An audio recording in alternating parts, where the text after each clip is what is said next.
እንኳዕ ንመስከረም 26 ጾመ ጽጌ አብጽሕና አብጽሐኩም ስድራ ልዑል እግዚአብሔር ናይ አደና ቅድስት ድንግል ማርያም አፍቀርቲ በስመ አብ ወወልድ ወመንፈስ ቅዱስ አሐዱ አምላክ አሜን። ስደት አደና ቅድስት ድንግል ማርያም እዚ እዋን በቅድስት ቤተ ክርስቲያንና ናይ ፍቃድ ጾም ተባሂሉ ይጽዋዕ። ካብቶም ናይ ሸውዓተ ናይ አዋጅ አጽዋማት ዓብይ ጾም ወይ ከዓ ጾመ እግዚእነ ጾመ ርዋዓ ካልአይ ድማ ጾመ ሐዋርያት ጾመ ሰኔ ሳልሳይ ድማ ጾመ ፍልሰታ ወይ ከዓ ጾመ ማርያም እንብሎ ራብዓይ ጾመ ነቢያት ወይ ከዓ ጾመ ልደት እቲ ሓምሻይ ጾመ ገሃድ ወይ ከዓ ጾመ ደራረ ጥምቀት እቲ ሻድሻይ ድማ ጾመ ሰብአ ነነዌ እቲ ሻብዓይ ጾመ ድሕነት ጾመ ረውዕ ዓርቢ ማለት እዩ። ካብዚኣቶም ወፃኢ ካብዞም ሸውዓተ ናይ አዋጅ ጾማት ወፃኢ ብፈቃድና ክንጾሞ እንኽእል ጾመ ጽጌ ይበሃል። ብዙሓት ምእመናን በረከት ናይ አደና ቅድስት ድንግል ማርያም ንምርካብ ብጾምን ብጸሎትን እዮም ዝሕልፍዎ። ጾመ ጽጌ ወይ ከዓ ዘመነ ጽጌ ኣብ ሃገርና ወርሓ ኣብ መስከረምን ጥቅምትን ናይ አበባ ወይ ከዓ ዕንበባ ዘመነ ጽጌ ወርሓት እዮም። እዚ እዋን ኣኽራናት ብዕንበባ ዝምዕርግሉ ንዓይንኻ ዝማርኸሉ እዋን እዩ። ኣብዚ እዋን ጎይታና መድኃኒና ኢየሱስ ክርስቶስ ኣይትጨንቁን ዕንበባታት ሞሮር ከመይ ኢሎም ከም ዝዓብዩ ተመልከቱ ኣይደኽሙ ኣይፈትሉ። ምስ ናይዚ ግና ሰሎሞን እኳ በቲ ኩሉ ክብሩ ከም ሓደ ካባታቶም ከም ዘይተኸደነ እብለኩም ኣለኹ። ኣምላኽ ነቲ ሎሚ ዘሎ ጽባሕ ግና ኣብ ናብ እቶን ዝድርበ ሳዕሪ ሞሮር ከምዚ ገይሩ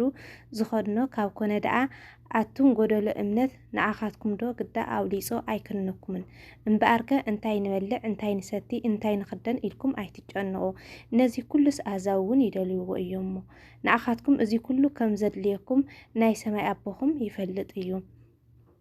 ቅድም መንግስትን ጽድቁን ድለዩ እዚ ኩሉ ድማ ይውሰኸልኩም። ማቴዎስ ወንጌል ምዕራፍ 6 ካብ ፍቅዲ 28 ክሳብ 33 ብምባል ዝተዛረበ ቃል ብምዝካር ክንጭነቕ ዝግብአና መንግስተ ሰማያት ንምእታው እምበር ኣብዚ ዓለም ብዘለዉ ነገራት ከም ዘይኮነ ንዕንበባ ሞሮር ዘማዕረገ ኣምላኽ ብኣርኣይኦን ኣምሳሉን ዝፈጠረና ንዓና ንናብራ ዘድልዩና ምግብን ክዳንን ከም ዘይከልአና ንዝክረሉ እዋን እዩ። ቅዱስ ዳዊት እውን ሽዑ ንፋስ ኣብ ልዕሊኡ ይነፍስ እሞ ፈጺሙ ይጠፍእ መዝሙር ቅዱስ ዳዊት ምዕራፍ 102 ካብ ፍቅዲ 14 ክሳብ 16 ኢሉ ነይሩ። ከም ዝተዛረቦ ድማ ናይ ሰብ ህይወት ብሳዕሪ ይምሰል። ሳዕሪ ምስ ዓበየ ይዕንብብ ድሕሪኡ ነቂፁ ምስ ረገፈ እቲ ርጋፍ ብንፋስ ይውሰድ ዝነበረሉ ቦታ እኳ እስካብ ዝጠፍእ ይኸውን። ሰብ ድሕሪ ምዕዋዩ ብሕማም ብፀሓይ ይነቅጽ ብሞተ ንፋስ ከዓ ይውሰድ ድሕሪኡ ናብ መቃብር ምስ ወረደ ዝነበረ ቦታ ይርሳዕ። ስለዚ ዘመነ ጽጌ ሰብ ዘመኑ ከም ዕንበባ ቀልጢፉ ዝረግፍ ምዃኑ ብምሕሳብ እዚ ዘመን ከይሓለፎ ንእግዚአብሔር ደስ ዘብል ጽቡቕ ግብሪ ብመንፈሳዊ ህይወቱ ኮነ ስጋዊ እንዳገበረ ትንሣኤ ህሊና ዝትንሰአሉ እዋን እዩ። ማህሌተ ጽጌ ኣብ ቤተ ክርስቲያንና ኣገልግሎት ካብ መስከረም 26 እስካብ ሕዳር 5 ዘሎ ናይ አዴና ቅድስት ድንግል ማርያም ምስ ወዳ ጎይታና መድኃኒና ኢየሱስ ክርስቶስ ንዝክረሉ ናይ ስደት ዘመን እዩ። ኣብዚ እዋን በብሰሙኑ ሰንበት ለይቲ ብምሉእ አዴና ቅድስተ ቅዱሳን ድንግል ማርያም ምስ ወዳ ጎይታና መድኃኒና ኢየሱስ ክርስቶስ ናብ ግብፂ ምስዳዶም እንዳተዘከረ ዝግበር ጸሎት እዩ። ዘመነ ጽጌ ንዝተሰደ አዳም ናብ ገነት ንክመልሶ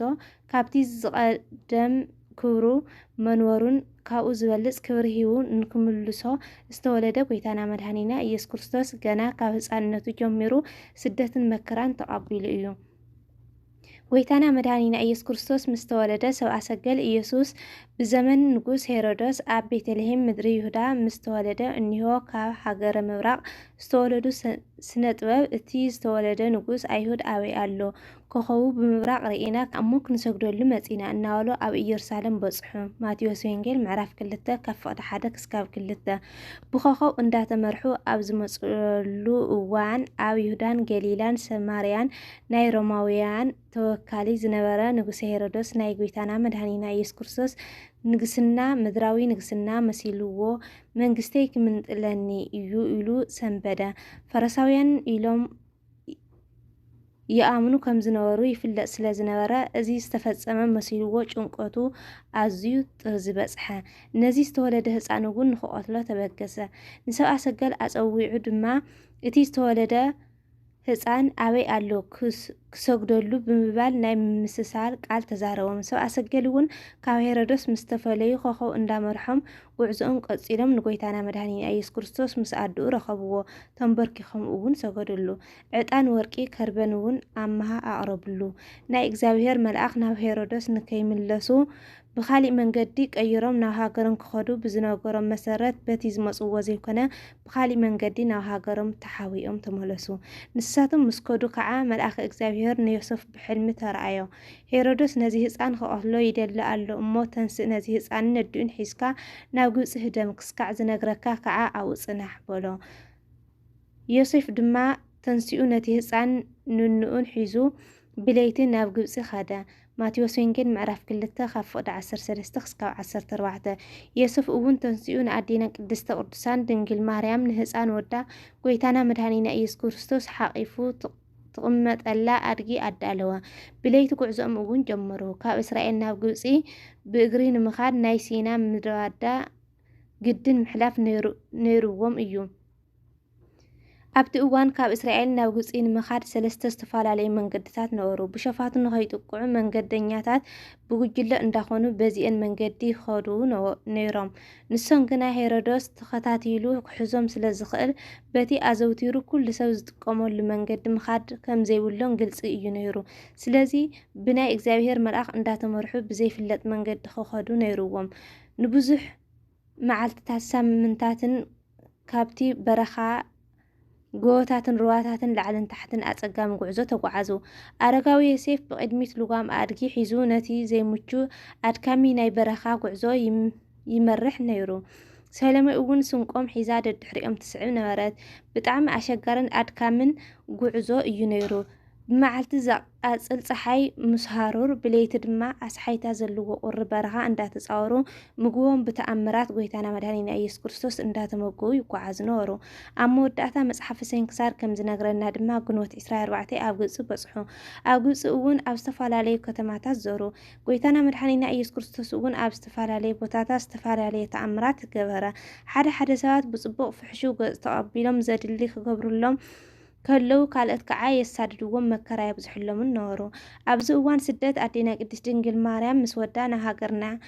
ምድሪ ኣጋዚ መጺኣ ባሪኻቶ እያ ንሰለስተ ዓመትን መንፈቐን ኣብ ስደት ድሕሪ ምንዋሮም ሄሮዶስ ሞተ ሄሮዶስ ድሕሪ ምማቱ እኒሆ ናይ እግዚአብሔር መልአክ ንኣረጋዊ ዮሴፍ ብሕልሚ ተረኣዮሞ ነቶም ነዚ ህፃን እዚ ክቐትልዎ ዝደልዩ ሞይቶም እዮሞ